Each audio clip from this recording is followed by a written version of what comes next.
Welcome into a News4JAGs podcast. Justin Barney and Alessandra Pontbriand, and we are making our way through week 2 of Jaguars training camp. Friday at hot practice, moving to stadium practice. Tomorrow, the first one and only one of the season, and then season game week 1 Chiefs next week right here. It is flying by. Yeah, I think the one thing about today, this is probably the hottest practice that they've had.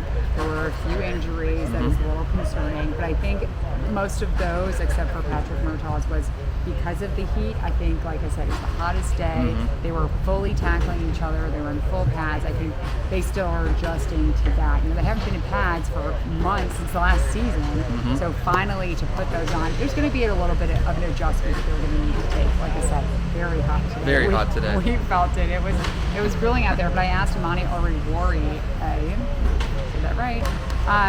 You know, if he feels like right now is like the dog days of camp. They're going into 4 days. They're going into their stadium practice tomorrow. He said, absolutely. That's what Doug Pederson has been preaching to them. This is when you really kind of feel like the grueling of the in-season kind of feeling right now. So that is exactly what the Jaguars staff really wants to do, is really push them to the limits. They definitely are right now. Yeah, Mitch Moore said it last week. You know, we asked him right before pads came on how is it like chopping to get in pads? He goes, absolutely not. That's one of the biggest myths in the NFL is we're excited to get in pads and put the full pads on. It's terrible. It's hot. The heat is just crazy. And we played in Buffalo, remember?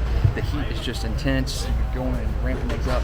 He said, even as a veteran, you need to instill that kind of pain these days of playing through the pain into the young players. As much as you hate it, as much as it's difficult for days like this, you actually ease those types of performances. Yeah, absolutely. It's only going to get hotter now. It's August. August, September is going to be the hottest months around here. We'll have more coming to you. Check out that sports page at News4JAGs.com. That'll do it for training camp here today at Miller Electric Center.